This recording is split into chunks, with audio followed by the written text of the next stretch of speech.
Hello दोस्तों, this is Bharat Kumar and you are watching my channel Nirmal info updates. Hold me close till I get up. Time is barely on our side. I don't wanna waste what's left. The Indian Air Force, IAF, will raise the second squadron of the indigenously developed and manufactured aircraft LCA-Tejas at the Seoul Air Base in Tamil Nadu on Wednesday, May 27th. The second squadron will be raised with the induction of the maiden LCA-Tejas aircraft with final operational clearance, FOC, configuration. The airbase is also home to the first LCA-Tejas squadron in India, which comprises of aircraft in the initial operational clearance, IOC, configuration. The IAF has ordered the LCA-Tejas aircraft in its first order to the state-run manufacturer Hindustan Aeronautics Limited, HAL. This is expected to be followed with an order for 83 LCA-MK-1 advanced Tejas aircraft in a deal with Rs 38,000 crore, which was approved by the Defence Ministry in March.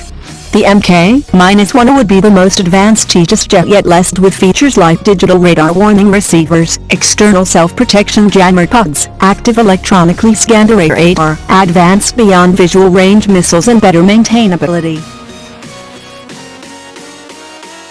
Presently, a lot of analyses and opinions are being shared on social media and elsewhere on the current standoff at Ladakh.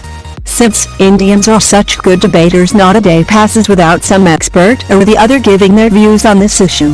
What is noticed in our country is that every time a Chinese incursion is reported in the media, the government is inevitably pounded on all sides for not standing up to the Chinese or not being tough enough. In a democracy, people have a right to criticize the government. But there are people who go to the extent of publicly demanding that the Chinese be thrown out by force. Personally, I do agree with that suggestion. But the question is, are we really prepared for a showdown with China? Admittedly, in recent years we have witnessed a steady augmentation of our military capabilities. But our asymmetry with China remains, especially in the realm of air power. At this moment the Indian Air Force is down to about 28 squadrons. This amounts to roughly 500 jet fighters of all types. We may have enough boots on the ground. But what if the crisis escalates into a conflagration and the PLA Air Force joins in? Can we take on China with just 500 fighter planes? Will our Air Force with all its credentials be able to fend them off? Highly unlikely. Our political and military leadership knows this. More importantly, the Chinese understand this. The Chinese are far ahead, numerically at least. It is one thing for patriotic Indians to demand military action. It is quite another for the government of the day to actually decide on this. Our Air Force simply does not have the numbers.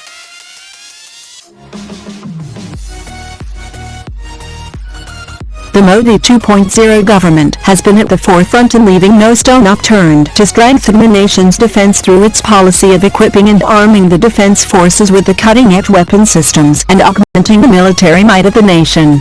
While the Modi government continues to push and promote its focus on self-reliance and indigenization in defense manufacturing and production through its well-crafted Make in India via public-private partnership, it has also been proactive in inking major deals to purchase state-of-art and the best-in-class weaponry from the world leaders nations like the United States, Israel, Russia in defense and security system. Since ramping home to power for a second successive term on May 30, 2019 post a landslide win in the general elections, the PM Modi-led NDA government, better known as Modi 2.0 in political parlance, has inked some major game-changing deals to equip, modernize and bolster the armory and arsenal of the armed forces. The Modi 2.0 Sarkar has a holistic and long-term vision to add muscle and teeth to all the three arms by purchasing attack helicopters, anti-aircraft missiles, rifles and light machine guns. Here are some of the major defense deals signed by Modi 2.0 government during its 1 year of completion at office. The Modi-led NDA government signed a whopping USD 3 billion deal with the United States on February 26 for purchasing 24 MH-60R Romeo helicopters for the Indian Navy and 6 AH-64 Apache attack helicopters for the Indian Army. The multi-billion helicopter deal will prove pivotal in enhancing the aerial combativeness and surveillance capabilities of both the Indian Navy and Indian Army. The MH-60R Romeo helicopters, built by Lockheed Martin, will replace India's old fleet of British-made Sea King choppers. The MH-60 Romeo choppers will be acquired by the Indian Navy after several failed attempts to replace their aging Sea King fleet. The Apache helicopters are replacements for the Russian-origin Mi-35s and are known for their ability to take down high-value targets. The Indian Air Force, IAF, signed a Rs 1,500 crores deal with Russia for buying R-27 air-to-air missiles. The missiles will be fitted on the IAF's multi-role Su-30 Mki fighter jet. The missiles will further boost the air-to-air combat capability of the Indian Air Force. A contract has been signed with Russia for the acquisition of R-27 air-to-air missile to be fitted on the Su-30 Mki combat aircraft fleet of the Indian Air Force, government sources said. The R-27 missile is designed to destroy air targets in adverse weather conditions at any time of day. On March 19, 2020, the Indian Armed Forces operating under the Ministry of Defense signed a Rs 880 crore agreement with the Israel Weapons Industry (IWI) to procure 16,479 Negev light machine guns (LMGs). The light machine gun, LMG, is a very important weapon used by the infantry troops of the Indian Army deployed at the forward post along the line of control, LOC, and international border, IB, to carry out fire assault on enemy posts, bunkers and vantage points as and when the conditions deem such an action to be taken. First introduced by Israel Weapons Industry in 2012, the Negev M7 7.62 51 mm is in service with the Israel Defense Forces and several other militaries around the world. With a barrel length of 508 mm, the LMG can be fired in the semi-automatic and fully automatic modes as well be used to lob grenades.